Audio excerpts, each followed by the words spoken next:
gentlemen, and we return once more. As here comes Gonzaga, the Penguins leading the train.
see Edwards leading the trainees.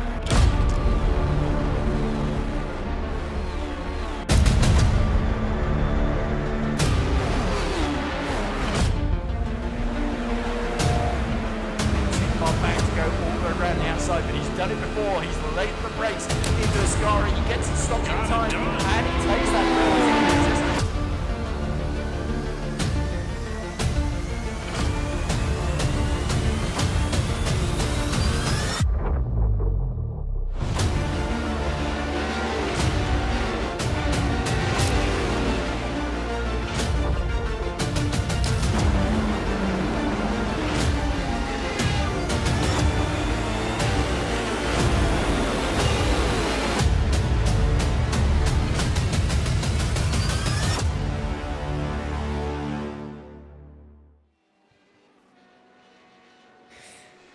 Hello everybody and welcome to Sonoma for week 3 of season 2 in 2026 of the Radical Race Series. The SR8 up against the SR10s for another week in 2 races. Firstly, the 9-lap sprint race will kick us off tonight and 15-lap feature from the Sonoma Raceway sports car course.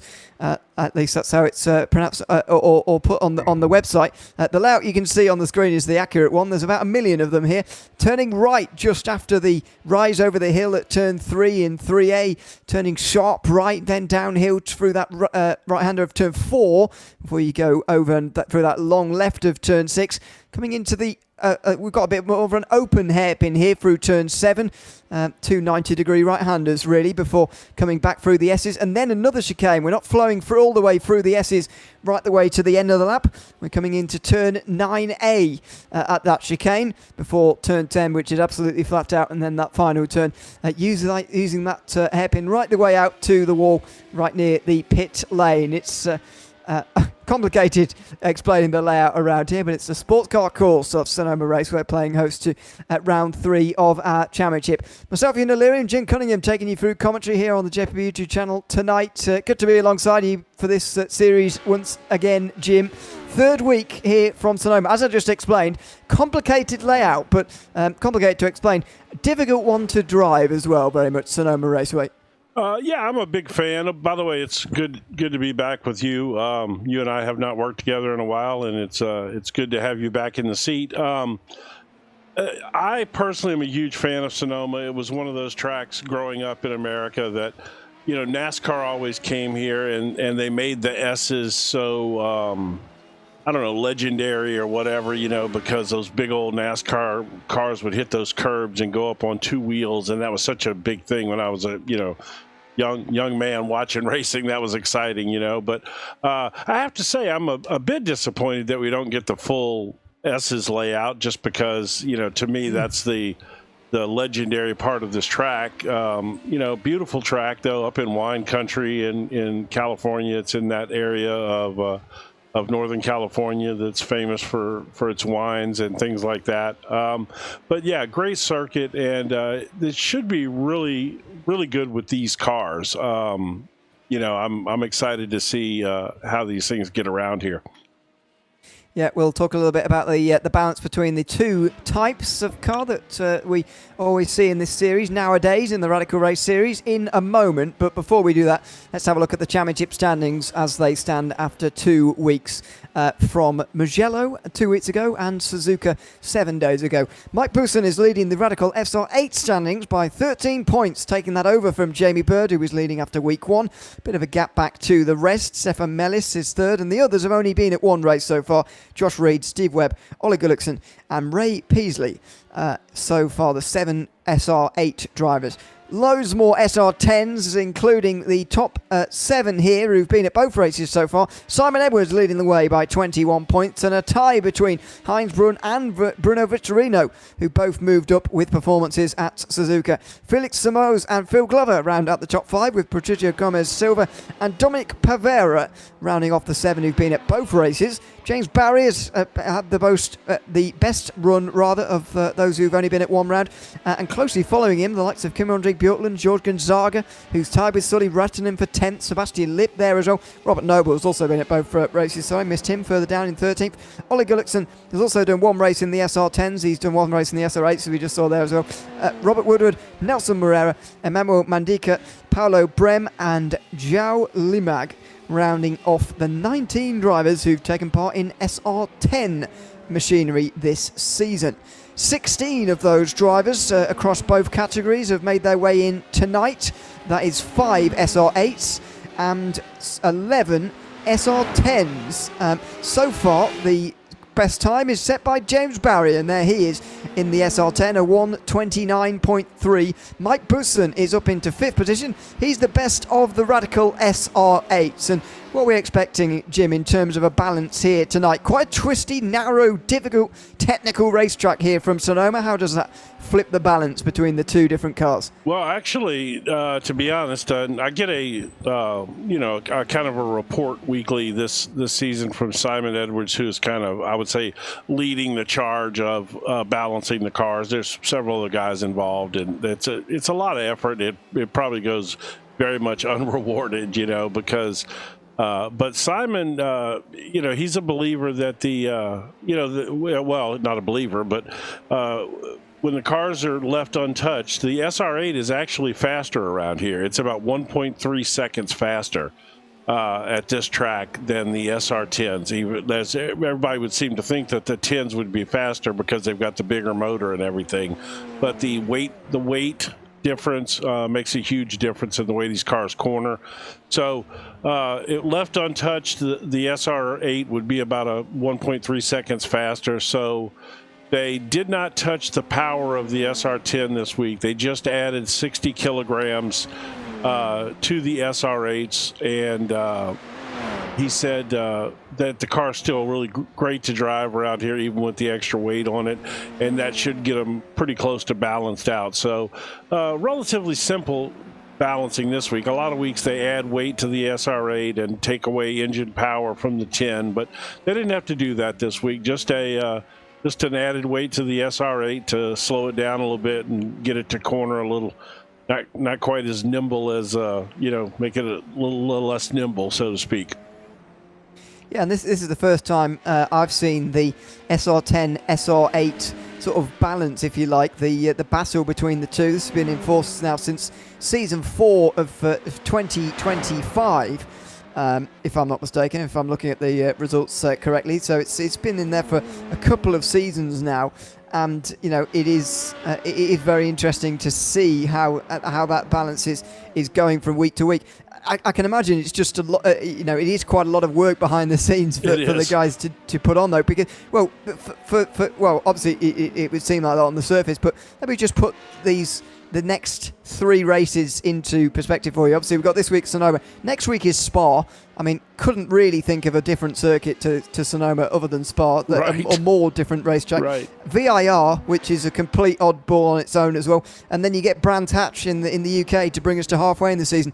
So much work even on its own. There is the rest of the schedule, but those next few weeks, even this early part of the season, week to week to week, the challenge is the layout so different from the previous week. Yeah, and it's next week is probably going to be a much more SR10 dominant because of the long flat out areas on the track. That V10 or that big the SR10's bigger, more horsepower motor is going to probably reign supreme there, and it's probably going to be a reduction in power to get them closer to equal. But and it's not really necessarily a head-to-head overall championship. They're individual championships, but as we see qualifying wrapping up here, and it looks like James Barry will be on the pole. We'll have to jump to the grid because this goes pretty fast when it happens. But it's more about bringing the the Radical community back together as a whole, and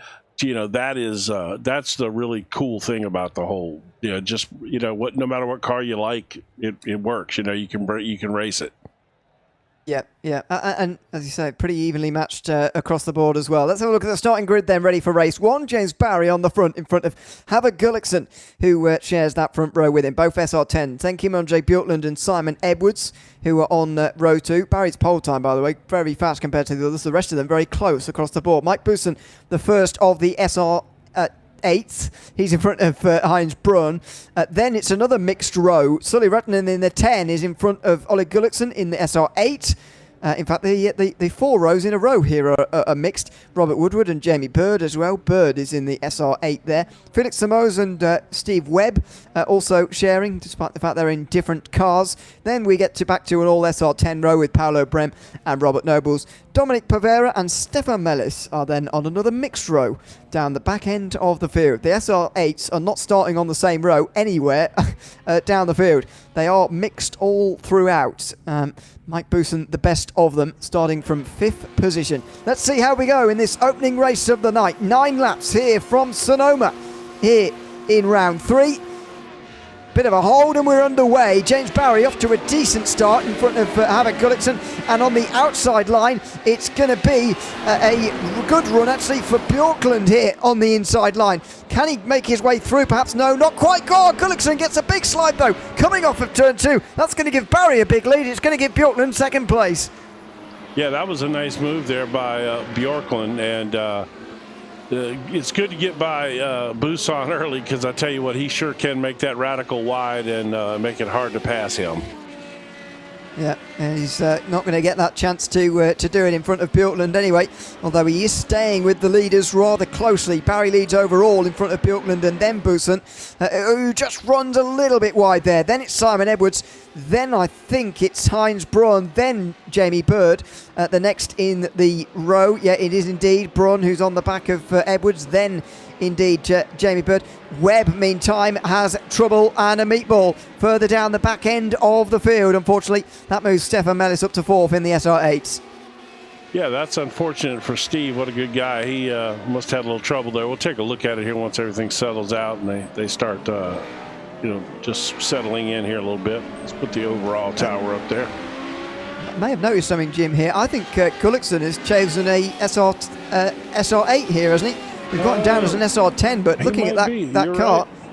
It looks like an SR8 to me, so he's changed. Yeah. Well, he may not. I'm not even sure if he's been here this year yet so far. This may be his first week, and they all seem to show up in the wrong car when the way the software works. But, yeah, we'll get him. Good catch on that. We'll get him squared away here real quick.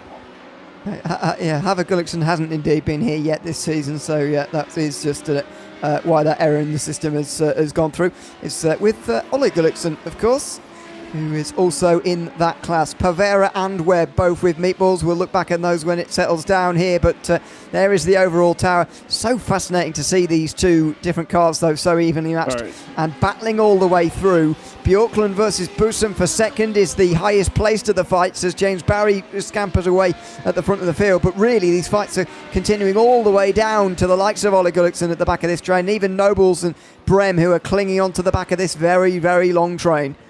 Yeah, but James Barry seems to really just kind of be separating himself. And the thing is, they're not really fighting behind him. And he's still pulling away.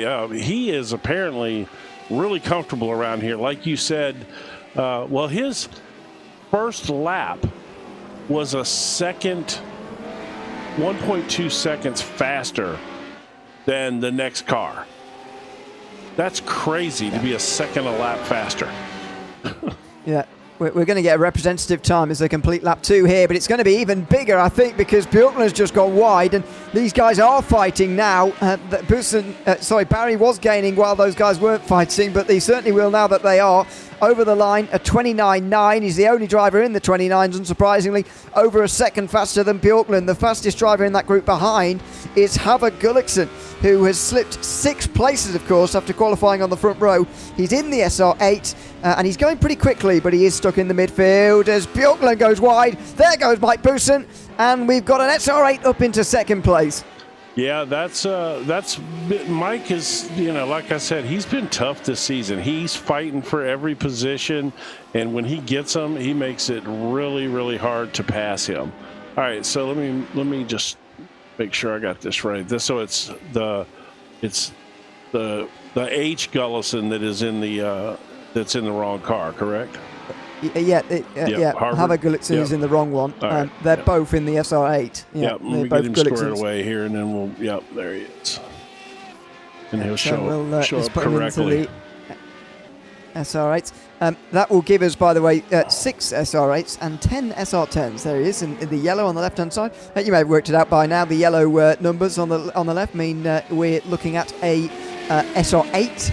And the silver one's an SR10. As you watch with us, you may start to learn the difference between the two. I know they look very similar on the face of it, but there are subtle differences that you can pick up. For somebody who's interested, if you're just trying to tell the cars apart on the track, the SR10s, you'll notice they're let's see. Let's go to an SR10 here. We'll go to Simon's. If you notice that on the nose of those cars down the center, they have a rised up area that kind of comes to a point in the center, versus the if you look at the SR8s, that center part is just flat on them. So when you look at them front on, it's pretty easy to tell the two once you know the difference actually. Yeah, the only rise really in the wheel arch. It's very, very flat on the front on these SR10s. You could, if you weren't wearing a seatbelt in one of those, you could slide straight down in an accident. But obviously, that's not advisable in an SR8, of course. Not as easy to do that in an SR10. It is as the numbers, I guess, would suggest, the SR10, the more modern machine, and I guess you can sort of see it almost when you actually look at them as well. But there we are. Small differences in terms of the way they look, big differences in terms of the way that they behave and so on. And throughout the weeks, it's very enjoyable to learn from the likes of Simon Edwards and those who drive both to see how they balance these two. I guess they've been well done once again this week, because we've got first in each category, in first and second, if you like. I think, to be honest, you can look at the 3-second gap and think, well, that is a big advantage, but I think we've got to give a lot of credit to James Barry, who's gotten off to a flying start here. James Barry, is arguably one of the fastest guys in the world in radicals. He is, as you call plenty of big high-end radical races, and James Barry is one of the best in the world. It's great to have him here, but he's fast, man. And I spotted him driving something else the other day. He's fast in anything he gets in. He's just one of those guys. But yeah, he is so quick and a radical. But this race course must really suit him. For some reason, because it's not very often that you're going to see somebody pulling away from the likes of Simon Edwards, and Bjorklund is fast. Busan is tough. This is a great field. Yeah, absolutely, and you're right on James Barry as well. I do the most well-attended top split radicals race in the SR10s, SR10 only when you're racing with iRacing, of course. But I do that one for iRacing on a Friday, and James Barry won 2 of those in top split, 2 individual races of those in last season, in season 1 of 2025.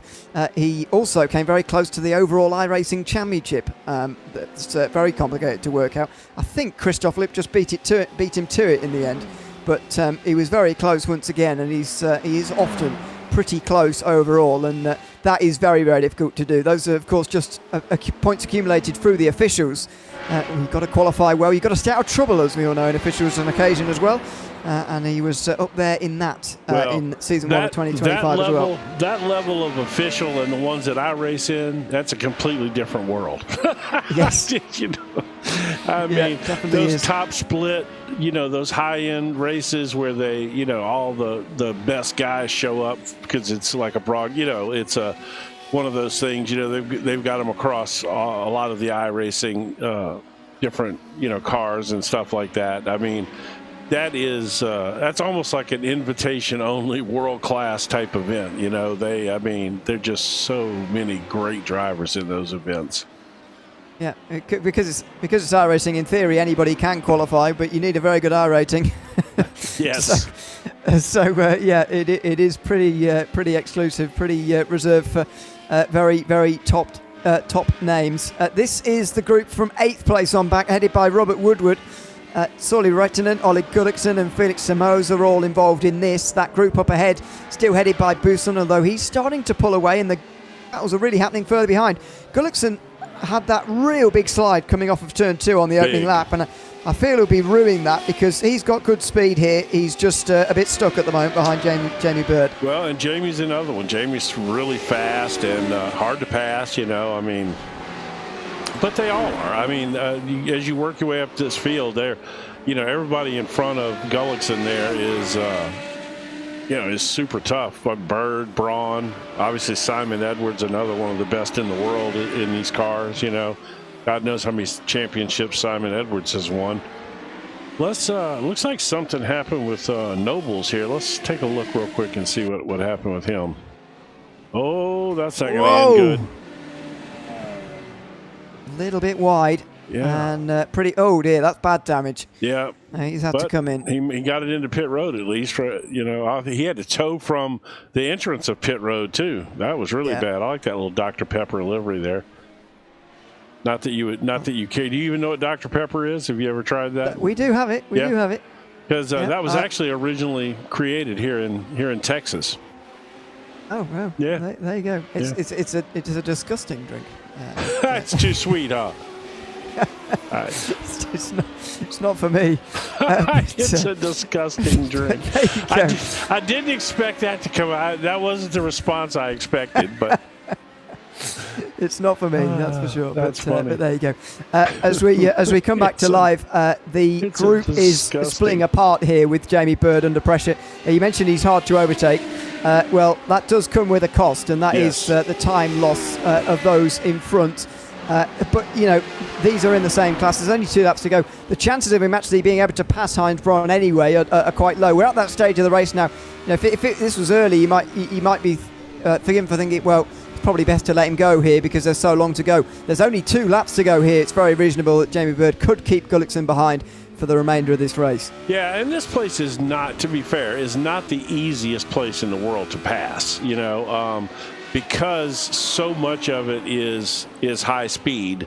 It's hard to get overtakes done without there being a mistake in a lot of ways around here. So, this is one of the tougher tracks to overtake on. So, but it's to me, it's a lot of fun to drive. This is just a fantastic a track to drive. I've got to say, I find it...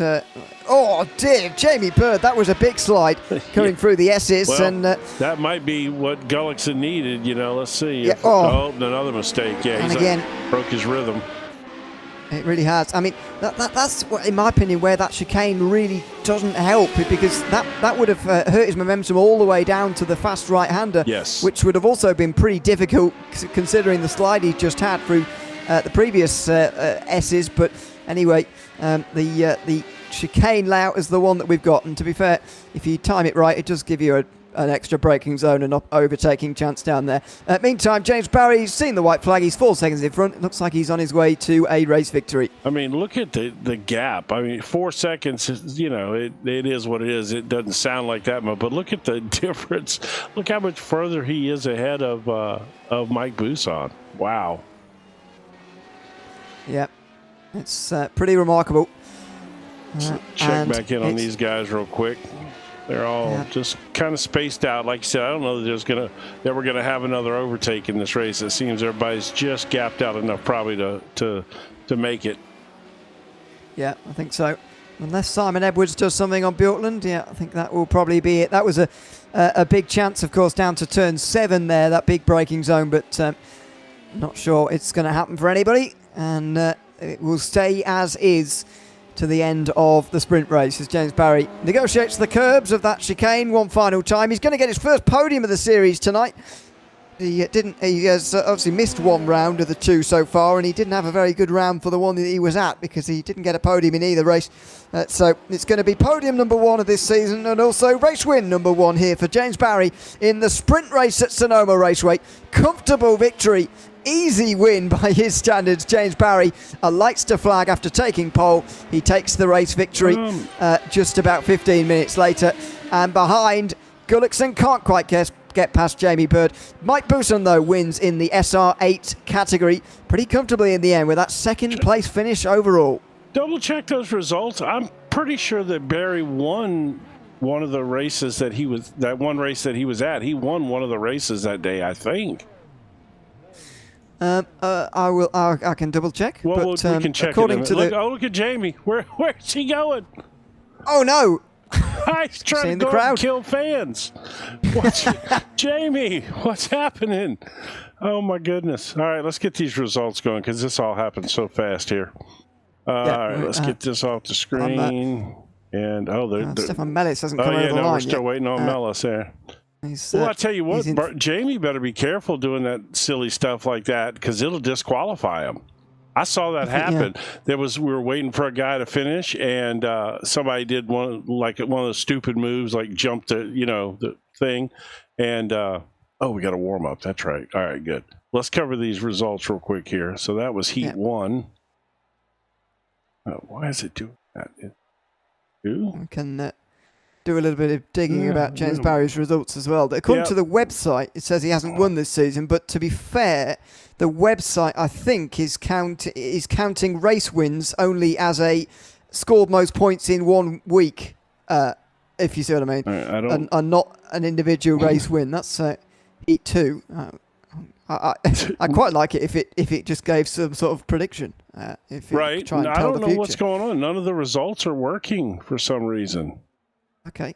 For some reason, none of the iRacing results are working. Let's see. I've got nothing here, and then I tried the old school one as well, and I've got nothing there. I have no idea what's happening. We'll just have to verbally tell them, I guess.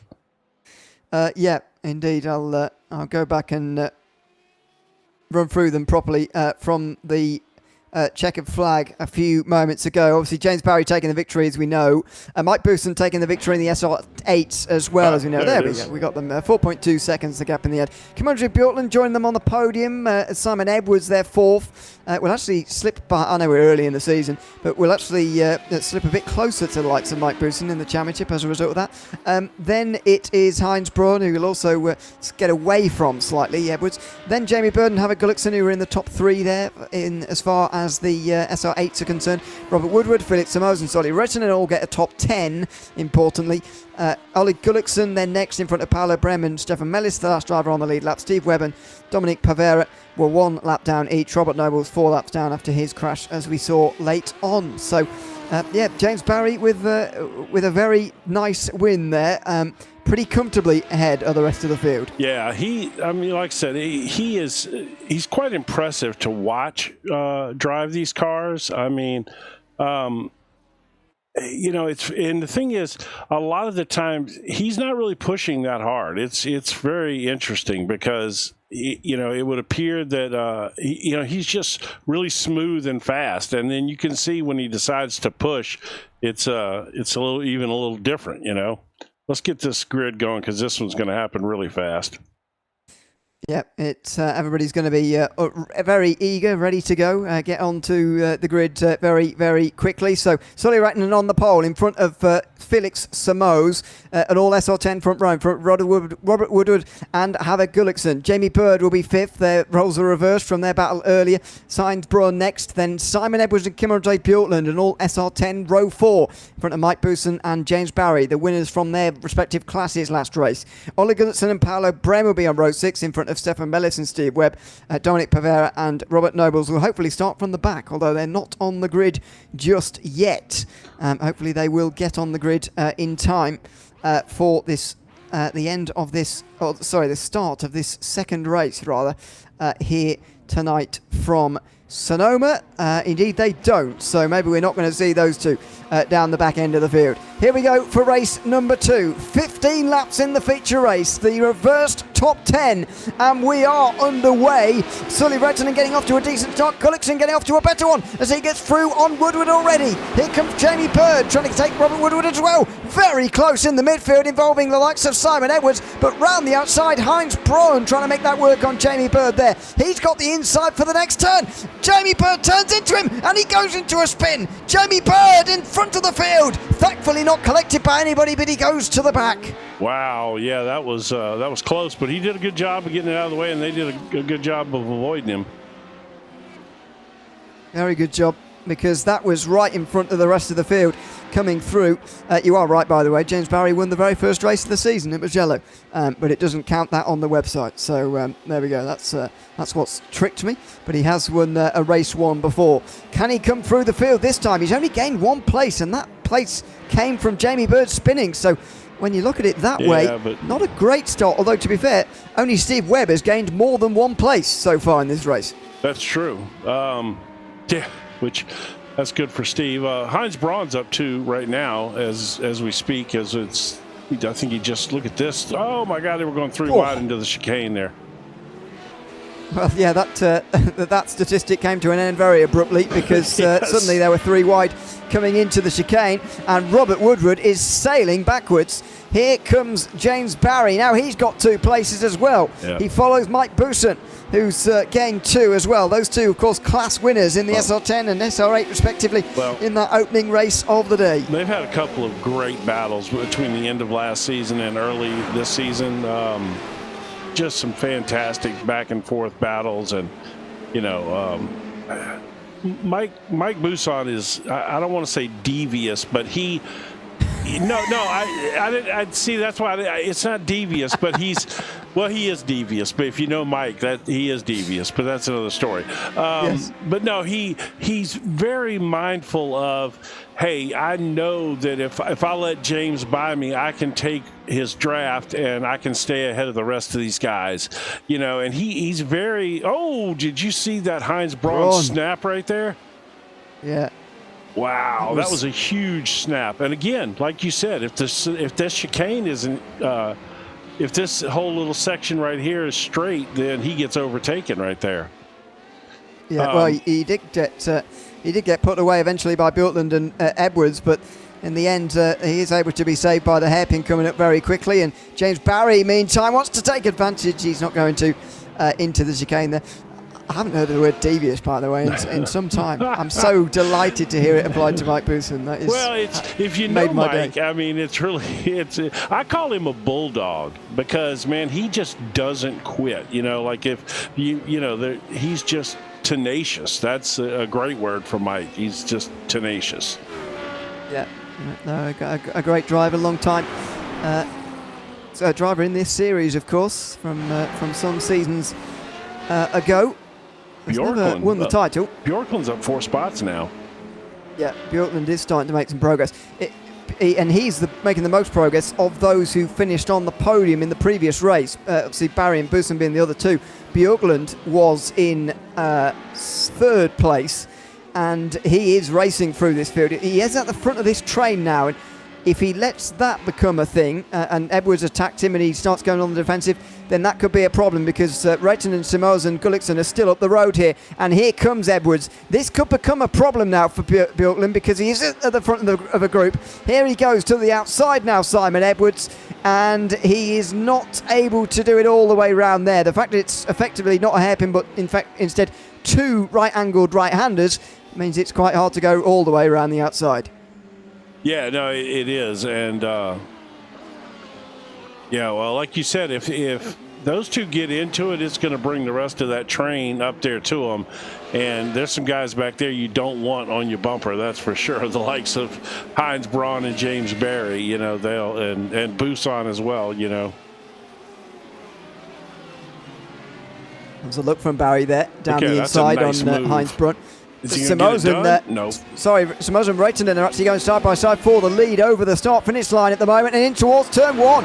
Reitinen still holding firm. Felix Simoes trying to take it away from him here. And Gullikson doesn't know where to go. He's got nowhere to go.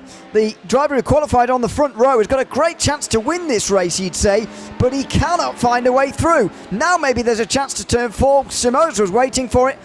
Gullickson's got to find his way past here. He's quicker than these 2, if qualifying's to be believed, but he's stuck at the moment in 3rd. Yeah, and I think that this is a situation where, this is a time to be a little patient when those two were fighting that hard,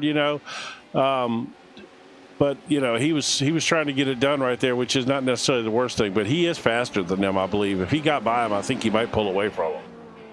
Yeah, I think so. But the reason why I'm sort of saying it with urgency is because Bjorklund is getting closer to these guys and leading the charge closer. If Bjorklund gets there before Gullikson has overtaken either of the two in front, then it could get a lot more tricky for him in this race. But if he can get clear before they get there, he's got a much better chance of winning this race. Yeah. Still 11 laps to go at the end of this one, by the way. Never long races these, but it is a longer race, this feature, as Mike Bousson has a look in towards the final turn on Heinz Braun. No chance for a move there. These are the guys who are coming, though, and they're coming pretty quickly up to the back of those leading three. Well, did you notice Heinz Braun took a very defensive line there to not give Mike a shot to send it underneath him. Which, of course, it does affect their lap time as well because they're not getting through the corner as clean as they would like to. I am a bit surprised by Barry not being slightly quicker. I know that he does typically change his setup between the first race and the second race. Ooh, Heinz Braun is all over him right now. Bousson spins. And he's going to get passed by Woodward and Gullikson. Yep. On the way through as well. Well, it's not going to be a repeat podium, it looks like, for Mike Bousson in this second race of the day. There's Jamie Bird, by the way, who's also been for a spin in this race. He's now 11th. Bousson down to 10th. That is a bad... Well, there's never a good time for a spin, I suppose, in one of these races, but that is a bad time. Just as he was being towed along in that group to the front of the race, he's dropped now back to 10th again. Yeah, that's unfortunate, and that's pretty much be the end of his day as far as, any decent finish in the second race. But this battle up here, man, nothing against Sully Reitman at all, but I really do believe he's kind of potentially holding both these guys up. They do seem a bit faster. Gullikson certainly is, it looks like, but it's hard to get it done around here. It really is. It is, rather. Gullikson's dropped, Ollie Gullikson, that is, has dropped down to 13th. It's quite confusing having two of them, isn't it? I know. Oh! No, Felix Samos has gone off, and he's hit Gullikson. Oh, he's gone off through turn 1 and 2, and he's hit Hammer Gullikson, who was leading in the SR8. He might still be. There's Bousson. Now Mike Bousson's leading. So everybody in SR8 has had some sort of trouble in this feature race. Wow. And the latest of them is for Hammer Gullikson, who through no fault of his own there has been clipped by Felix Samos, who went off through turn 1. And the problem with this racetrack is that if you go wide through 1, then turn 2, as it double backs on itself, you're likely to come back onto the racetrack. And unfortunately, the two make contact. Bousson only just in front of Gullikson. There was smoke there as these two fight it out for the class lead. Yeah, I'm trying to figure out where the smoke was coming from, to be honest. I think it was a lockup, but I definitely got to go back and see that crash again. So let's see. It all started. Okay, let's go. This should be it right here, yeah. So he runs wide there, like you said, and then just stop. I mean, I'm sure he was trying to stop. You would think. I mean, but that is definitely unfortunate, especially for Gullikson. I mean, because it was no fault of his own, At least you could say that, Samos ran off on his own, as Bousson is getting by Robert Woodward there. Yeah, so that's putting daylight between himself and the others in SR8, which could help him on his way to a class win. That's contact between Edwards and Barry, and that's not too common. Barry pushed wide, and he's going to try and get straight back past Heinz Braun, who took advantage initially in towards turn 4, though. James Barry says, thanks very much, I'll take that position right back again. And he's back into 4th again, and very soon we'll be able to return serve and try and get back past Simon Edwards. Yeah, that was obviously unintentional contact. Those two are well known for being able to race side by side. But yeah, I believe that Simon just had a little twitch there, and it it messed him up. And let's see if I can go back and find that incident. It's going to be kind of tough. Here we go. Let's see. This is a whole little segment here. It's initially a good move down the inside from Barry. And Edwards, I think, thinks he's clear, but he's not quite there. And Barry gets shoved off into the dirt. I don't see that too often from Simon Edwards, pushing somebody else out wide like that. No. I agree with you. I think he probably felt like he was clear there. That's definitely not his driving style, to just intentionally run somebody to the edge of the track to slow him up. That's not him. And we see Gullickson here trying to recover from that whole horrible incident earlier. Still second place in class. So he's got a chance to potentially get back, and if he can get by Woodward here, get back to Busan.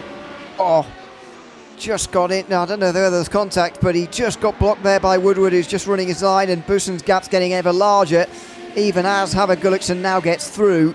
That gap might be too large. Felix Samos trying to recover as well. That's over the top of the hill there.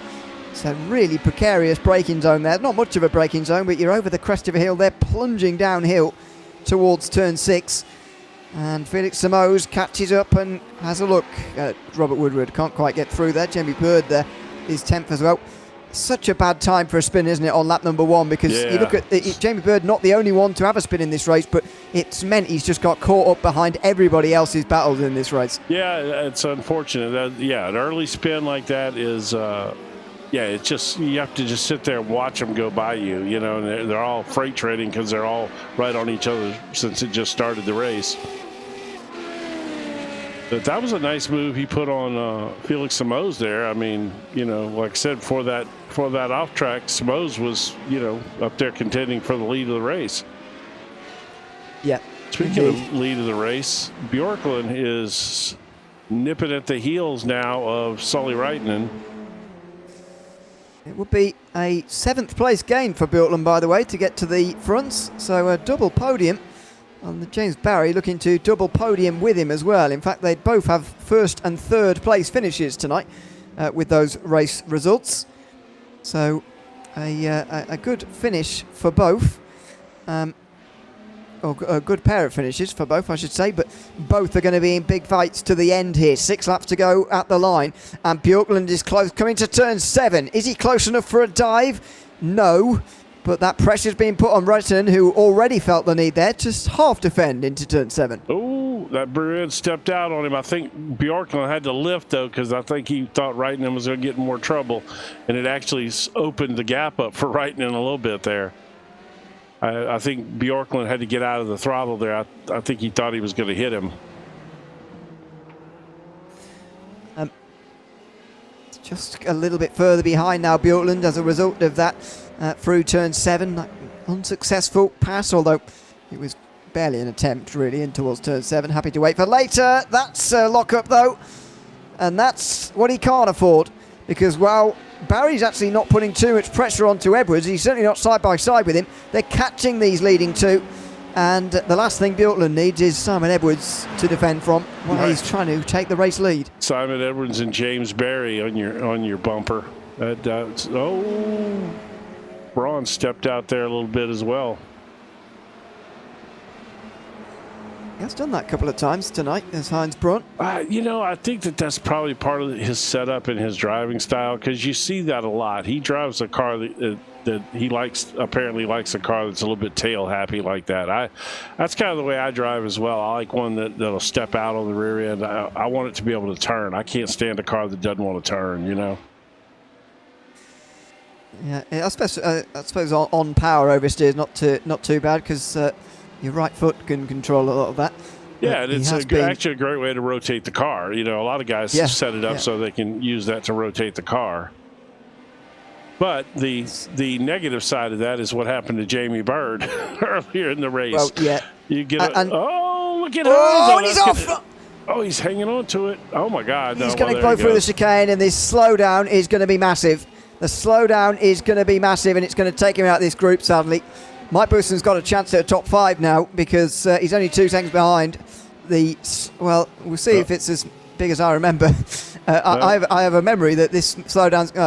It's not terrible, but it is going to take him out the group. He slowed down a good bit before he got back on the track too, so it probably lessened it a little bit. But so we just had an incident here. Let me put that there. Let's see.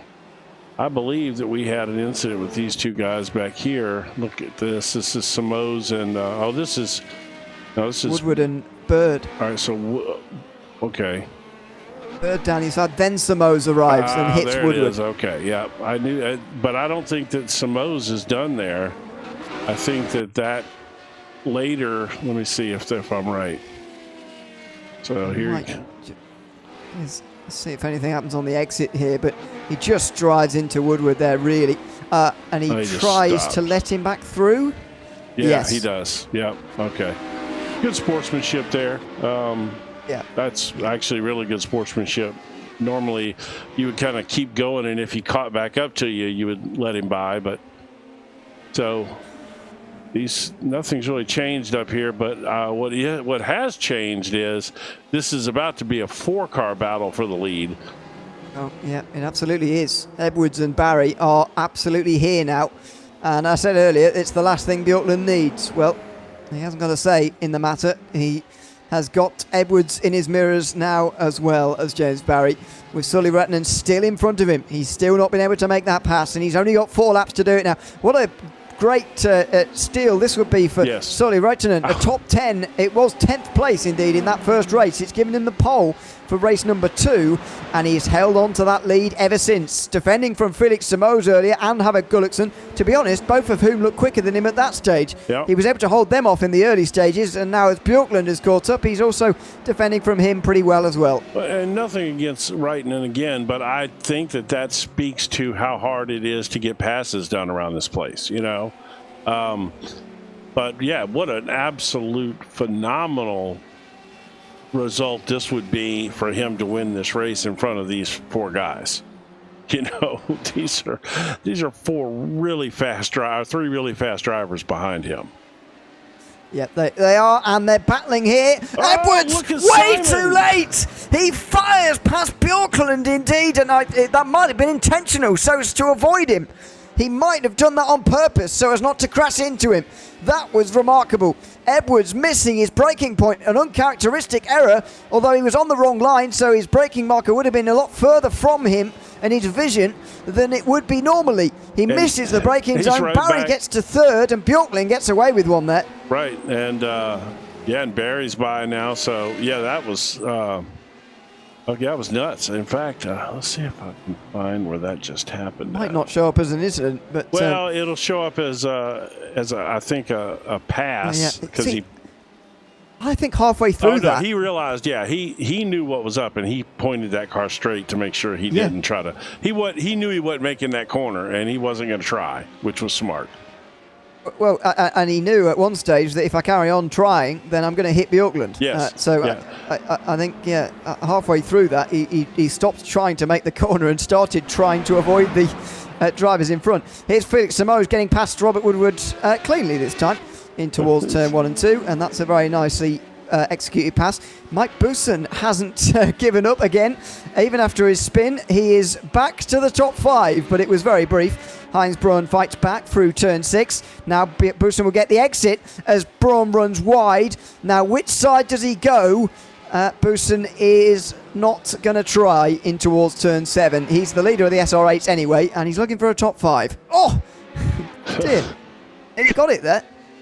These two, if we kept the camera on these two, I think that there would be a ton of excitement between those two at these closing laps, because they're both that kind of driver, you know. But this battle up front, you got to believe that these 3 guys behind Reitinen here are going to try to make something happen here. Can anybody get past Reitinen? Increasingly, I'm believing no with 2 laps to go. It'd be great to see him win, to be honest. I mean, that would be I'd like really to see cool. a driver hang on from the front. I know it's a reverse grid race, but it's still a massive effort, and I'd personally like to see him do it. But Bjorklund is going to be trying absolutely as hard as he can to take the victory for himself here, as is James Barry.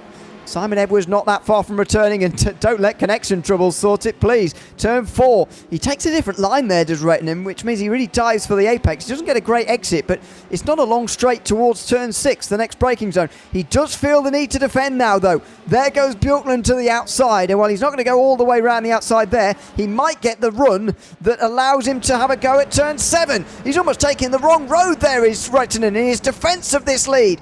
Outside for Bjorklund, might turn for the inside in this second part. He dives to the inside for this final bit of the hairpin.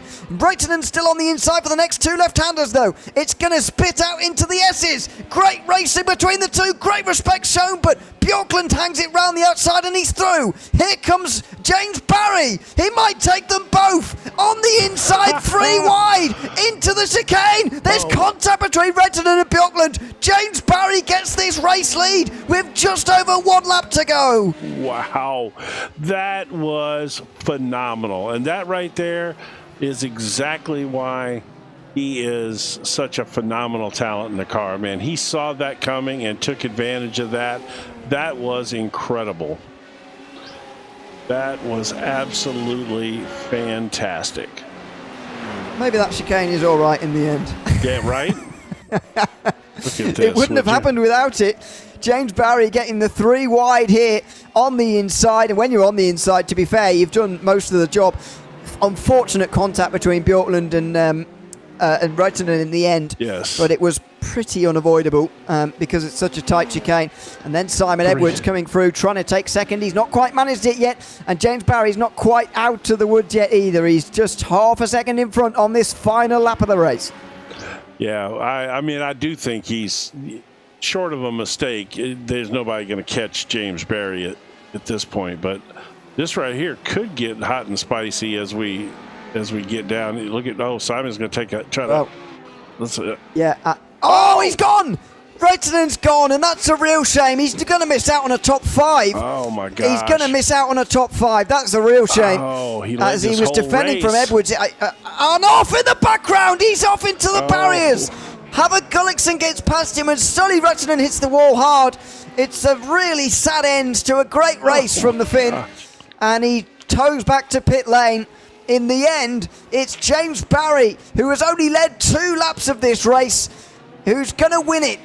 2 race victories in one night for the first time in this Radical Race Series season for James Barry. Here at Sonoma, he takes it by 1.3 seconds, and the SR8 is won for the second time tonight by Mike Booson. What a fantastic reverse grid race. Oh my gosh. That was exceptional. Let's see. I would like to see what happened to Rettinen. I feel so bad for him, man. What a horrible result. Oh, it's a tiny bit of contact. Oh, and a massive shot too. Holy cow. Massive hit on the wall. Let's see. I'm gonna. It was Gullikson just down his inside, and he was reasonable. You know, it's just the tiniest bit of contact. It's probably a racing incident, to be honest, but a massive contact with the barrier. And Rettinen just so disappointed, I'd imagine. He's gone from, he was, 2.5 minutes away from winning that race? Yeah. 3 minutes away maybe from winning that race. That whole race. I mean, he withstood that first charge, and those guys got into it, and then he had that whole second charge against him, and he survived. He was surviving that very well. It looked like it wasn't going to happen, and what in the world is Heinz Braun doing? Bjorklund doing burnout as well. Braun can go backwards faster than Bjorklund can doing a burnout. There you go. That's good important stuff. Advice. All right, let's see. Let's see if we can figure this result thing out. It was acting quite foolish the first time. Let's see if it's going to be any better this time. See the race results of the reverse grid race. Indeed, here it is.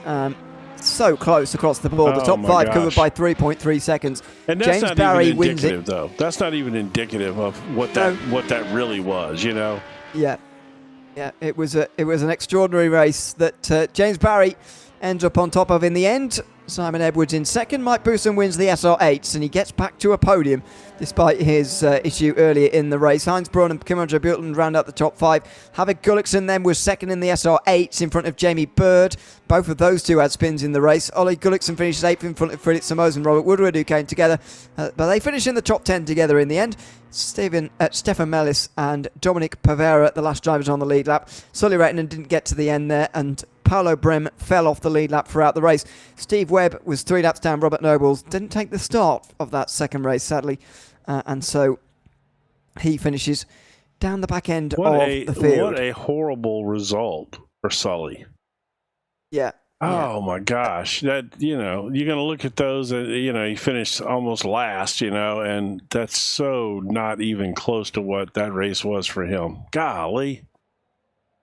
Oh. Yeah. So let's see. Do we have anybody lined up wanting to come in? Yeah. I can bring some people in. I'll bring in James Barry first of all, I suppose. There you go. Yeah, James. The double race winner from tonight. Sorry for interrupting your conversation, James. Congratulations on a double race victory. We've got to start with race 2 and the end to that race, and talk us through the 3 wide moment, because it was extremely exciting to watch. Tell us your point of view of that pass. Yeah, you're just showing the replay of it there. Let me just have a look. The chance was there, isn't it? And so I was planning to obviously go up the inside of Sowley to get into P2, and then Kim in front of. Oh, he spun around. That's a shame.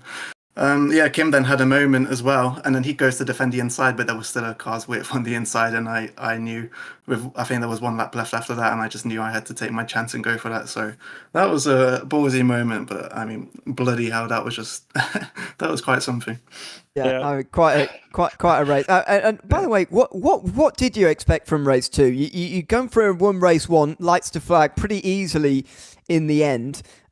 Obviously, this series means that you've got a slightly longer race coming up second, but you do have to start from 10th when you take the race victory, and this circuit is quite narrow, quite technical. Did you imagine that you could get anywhere near the race win? What were you expecting? No, not really. I was thinking about it beforehand. I was thinking I need to get points on the board. I need to try and do well relative to my rivals. Obviously, Simon's probably the main one who I think about in that respect. So he finished a few places behind me in the first race. So I thought just try and stay close to him at least. And I was obviously not thinking about winning the race, but obviously when it came to then a few laps to go and had three cars in front of me, I thought maybe there'll be a chance and I have to go for it because I know I've got good pace. Well, congratulations on taking both races tonight. Race 1 obviously looked very comfortable anyway from where we were sat, and a great run through the field in race number 2. Thanks for coming to chat to us at the end there, James, and again, congratulations on a double race win tonight. Yeah, cheers, guys, and hope you enjoy that as well, Jim. Yeah. Well, look, real quick question for you, just because we do this, just to shed some light on. Can you talk briefly about your setups, what you did tonight? First qualifying, first race, and then what changes you possibly made, knowing that you were going to be further back. We've been doing that every week, and I think people enjoy hearing what a guy with your pace does with his setup. Yeah, not too much. I didn't change anything between the races, just beforehand, a couple of hours before the race, was tinkering with a few things, just tiny changes to like toe and camber and stuff, using maximum downforce. Using minimum ride heights. That's something you can do with this car and get away with it for some reason, and really soft springs. So yeah, if people want to try different things, then go for it. But part of the pleasure is in actually sitting down and spending some time with the setup and tinkering with it. So I think that's what people should do, because for me that's what's really rewarding about the open setup stuff. Agreed. So thanks for sharing. That's where me and you differ, James. I used to find tinkering with setups horrific. Yeah, I used to be the same. I was the same a year ago or 2 years ago, but you get experience. Maybe I've got to learn. But yeah, there you go. No, thanks for chatting to us as always, James, and we'll hopefully see you again next week. See you guys. Thank you. Bye. Thanks very much. James Barry, the double race winner from tonight here at Sonoma. Let's just do the podium from race 2 in order, shall we? Yep. Simon Edwards is also waiting for us, so we'll bring him in. Simon, welcome in. Good to have you with us. Second place in race 2 and a 4th place in race number 1. How are you feeling after those races tonight? Good, actually. I just screwed my qualifying up, was all I screwed, really. So that was a bit elbows out, isn't it, on the second race, but it was good. Well, yeah, talk us through that second race, especially because we just talked to James, who was on the inside of that 3 wide moment as he made that pass, what eventually was for the win. You were basically behind with the front row seats to the action. What was it like from your point of view? I was just trying to hold back that just enough space that I could get a run at whatever happened. I had to back off a little bit though, because Sully had obviously was trying to stay still 3 wide, and unfortunately Kim spun or half spun. So I only got 1, and then I feel really sorry for Sully at the end there. He was in the lead so long, and then I think he sort of spun the rears up next to me, and then because I heard it, and then I saw that he got taken out. Or he took himself out, it depends on your opinion. So I feel really sorry for Sully there. But otherwise, I thought it was great, yeah. Me and James had a little bash at each other in the first couple of corners. But we got away with it. Yeah, we spotted that and went back and looked at it, and it looked like that maybe you possibly thought you were clear of him when you kind of eased over, or did your car just step out and kind of slide over into him there? On the exit of the corner? Yeah, I believe it was. Yeah, I think I must have got a net code or something. It just tipped me slightly over. So I was trying to give him no room at all. We'd had a contact on the way in, which put me way wide anyway, so I couldn't naturally challenge him. So I just made sure that he didn't have much room to play with. But I must have got a net code or something, or we just touched there, and it just sent me over to him a little bit. So I wasn't trying to squeeze him off the track. You made me look like a bad guy there. I'm sitting there on the broadcast. There's no way Simon would give him no room like that. Oh, yeah. I was giving him a radical's room minus maybe an inch. So that's right. Put his wheels in the dirt a little bit. I literally said on the broadcast, "You're going to laugh when you see it." I said, "Oh, he wouldn't do that. He wouldn't push him out to where he run him off the track a little bit." That's so funny. And then you come in. I don't normally do that. I just felt that's not normally your style. But I mean, with a guy like James, you certainly you can't give a guy like him an inch. You just look at that pass he made for the lead there. You know, there was just a little tiny sliver of a gap there, and he shot through it and won the race because of it. You know, so I think he made it though. He didn't run anybody off. No, not at all. No, he absolutely made it. But and again, I want to thank you for sharing the pre-race information. Passing that on, I think, is extremely helpful. And I think it also week in and week out, and we talk about it. I know we'd love to see more SR8 drivers come into the league. I don't think people realize that the SR8 is a faster car than the SR10 in a lot of situations. It really is. It's a lot faster around here without any extra weight on it. It's really fun to drive even with a bit of weight on it,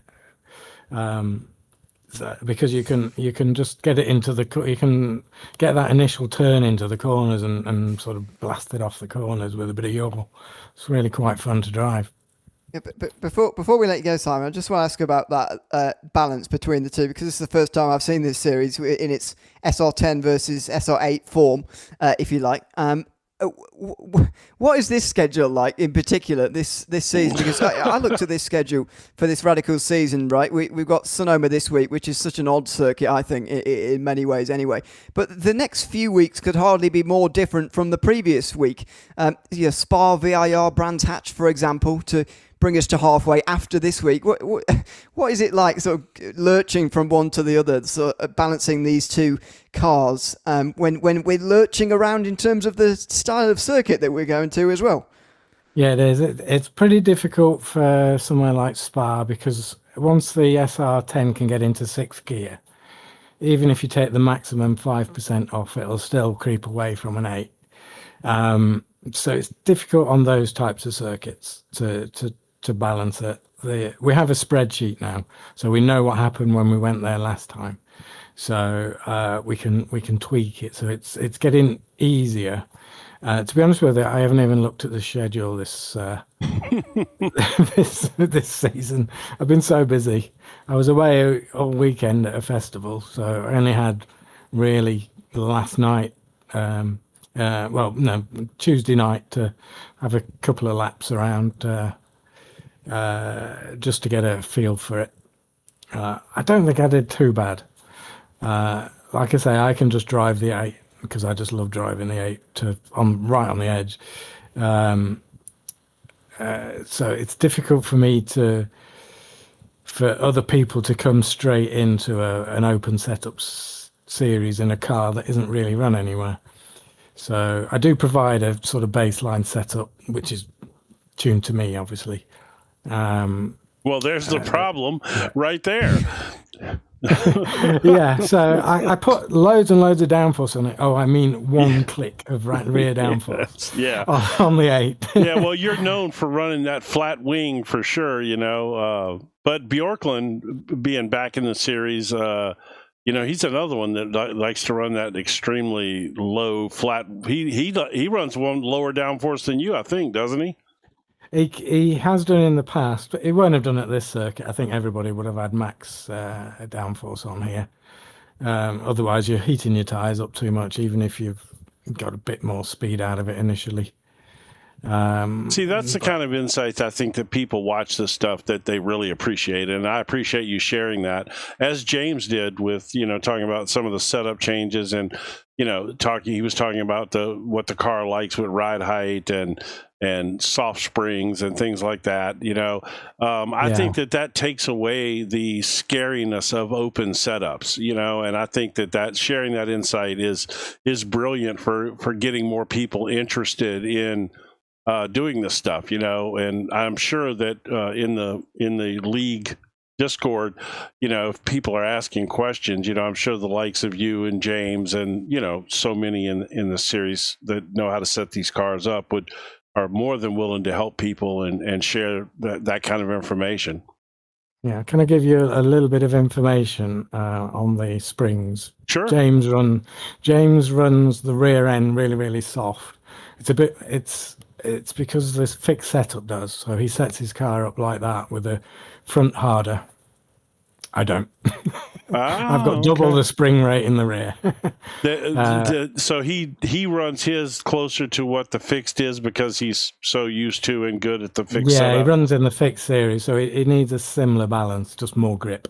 So his setup is sometimes faster than mine. Mine's faster than his sometimes, but I don't like the floppy back end. I normally have a much stiffer rear springs and damping, and even a harder roll bar often on the rear. See, that is the kind of insight that people that if they join a league like this and get in that Discord, they can start gathering that information and make it make this all that much more enjoyable. And like James said, I'm sure once you get into it, the tinkering with the setups is just so much fun, Yeah, and that's what you end up doing. You sort of find a baseline, and you're just tinkering for circuits, just much like the real drivers would do in this car. Sure. Yeah. They just take it to the circuit and then make it work for the circuit. They wouldn't change as much as we do, and probably wouldn't change a spring with just you and your mate running this car. But you might change an anti-roll bar because I feel it fairly easy to get to. And you'll change the damping rates and the ride height. And you can do that easily, in your car park, wherever you're running it. Well, we appreciate you sharing all that with us, as always. Thank you. Yeah, no, thanks very much, Simon. We'll let you go now. But thanks very much for. I've got to mention one thing. Yeah. Oh, go on. Did you see me thread the needle between the two leaders when I lost it? Oh, yeah. By the way, that right there was a classic example of great awareness. You knew that you weren't making that turn, and you were smart enough to not to try to make that turn because you know what would have happened. You would have wrecked One of the two. Kim. Kim. Bjorn, Yeah. it was Bjorn. And you clearly, shot it off there intentionally because did you miss your brake marker there or what happened? I hit my brake marker, but I hadn't practiced being on the dirty line because James was challenging me. So I just locked up immediately. So I tried again to get the brakes back, and then I wasn't going to make it. So like you say, I just released the brakes as best I could aim for the gap. And luckily, I think Kim probably touched his brakes as well, just to give me a bit more room. But I needed new underpants for that one. that was great though. But again, that's a really cool awareness there to a lot of people that they'll still try to make that corner, and you see it all the time, and there's no chance. But that was actually really cool. We went back and watched that again during the race because we wanted to see it. So yeah, we did. Not only did we see it, we watched it twice. Okay, great, thank you. I'll go and watch it twice as well and see if I feel as stressed when I watch it. Yeah, indeed. Well, thanks as always, Simon. We'll I'm sure chat to you again next week. Yeah. Okay, guys. Thank you. Thanks very much. That's Simon Edwards. Good chat about setups, and also well done on bringing that up at the about him missing those two lead. Well, he brought it up, didn't he? But, yeah, he did. But I in typical me fashion, I couldn't remember what he was on about for a moment, and then I did. I'm the one so that's old, just supposed to have the bad memory of the two of us. I've got worst memory, the worst memory of anybody I know. Anyway, certainly short term. Let's have a chat to Mike Booston as well. We've kept waiting for a while, so we've probably cooled him down some at least by this point. We have probably in the last quarter now. I'd nodded off, to be fair. Sorry. Chatting to Simon about pajamas. You are old, so that's not surprising. Well, to be fair, Jim, you sound older, but I'll go with that. I probably am. How old are you? Let's go ahead and settle this. 47. Oh God, yeah. No, I'm almost old enough to be your father. Well, I don't actually know my father, so where were you in 1978? You weren't in the UK, were you? No, I was 12, so... Well, you might have started young. I didn't start quite that young, but, No, I'm not questioning my mum's taste in boys, but... Well, I was good looking back then. That's the... What happened? This conversation has gotten off to a strange start. It has. Well, it's Mike, so what do you expect? Well, yeah, I know, yeah. Let's bring it back to the race, then.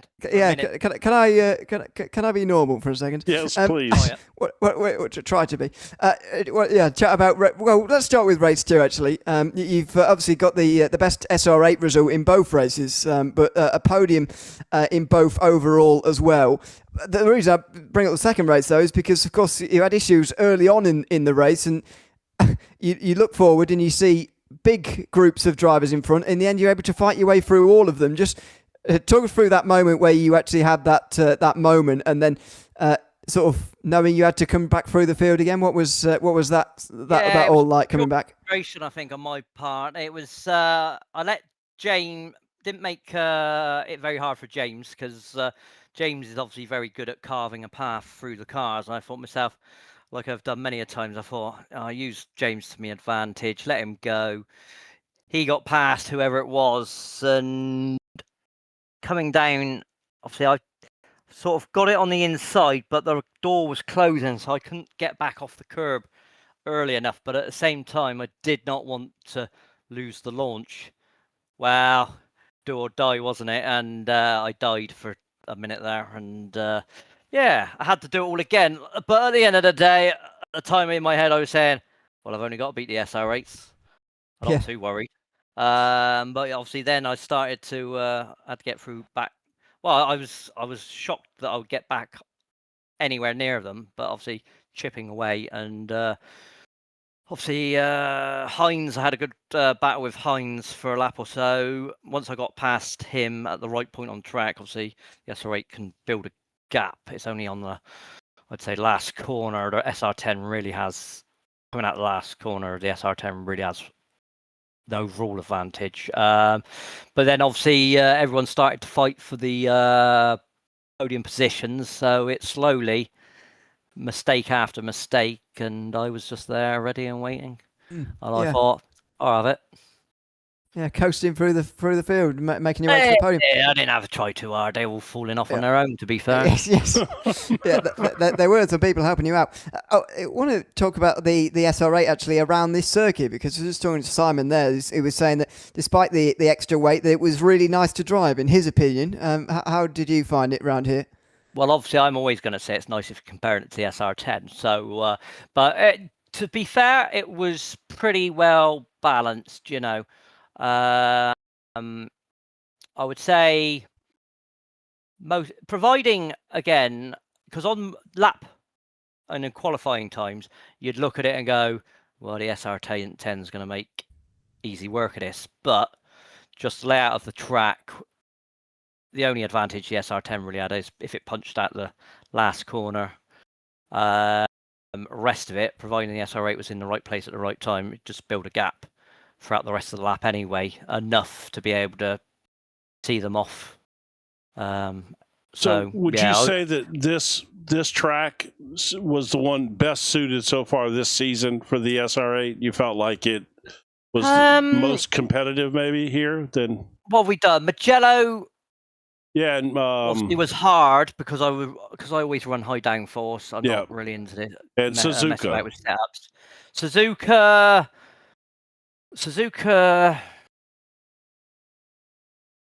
If you got out in front early, otherwise you were stuck behind them, and probably be vice versa. But so yeah, it probably was, to be fair. You know, I could have done with a little bit of extra top end pace, but then again, I feel like sometimes when I'm in this league, I'm hampered because I am racing the SR10s in high and low downforce configuration, and the same with, say, Jamie, which will often run a lot less downforce / none. So I'm sort of competing. I feel sometimes I'm competing in 4 classes, not 2, because I will always go for the SR8 and high downforce, which I tried low. I tried low downforce. It just isn't for me. And that leads us to next week. Yeah, are you still going to run high downforce at Spa? I think the official setup will be 2.4, so rear wing. So I would imagine Spa is a low downforce setup naturally anyway, and generally, if Road America, Spa, places like that, you can generally get away pretty well with the low downforce on the SR8, even if it's not to your usual driving style. There you go. Well, hopefully it works out well for you next week again at Spa. But congrats tonight on winning 2 class wins in the SR8 tonight, and 2 overall podiums as well, Mike. Thanks for chatting to us at the end. Thank you very much. See you next week. Bye-bye. Bye-bye. Thanks very much, Mike Busson. 2 overall podiums and 2 class wins in the SR8. It's good to hear from the podium drivers from race 2 tonight, Jim. A lot of insight from all of them. Yeah. But everybody always up for a lot of chat after an exciting race, and that's what we had in race 2, certainly. And one of the things that, I'm obviously at times to my own detriment, but I like to ramble on and talk, and so I ask a lot of questions. And it's interesting, as I've built up relationships with these guys over the course of several seasons, they really they want to share what makes them fast. You know what I mean? Like they're proud of the fact that they're fast, and they like talking about it, and you just got to kind of get them, but there's so much insight there. Learning the difference between how James Barry runs his car and Simon Edwards, they're both extremely fast. You wouldn't think that they could be on opposite ends of the spectrum like that, but they are, Their cars are completely different, and I just think that's cool, and it's cool information to get. I love it.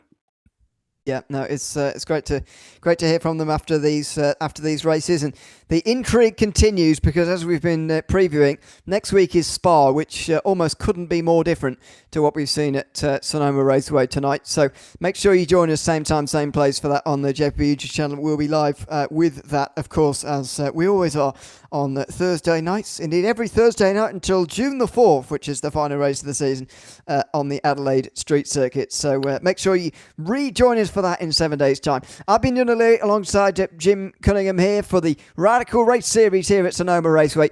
Hope to see you again in 1 week's time from Spa. But from all of us, for now, it's goodbye.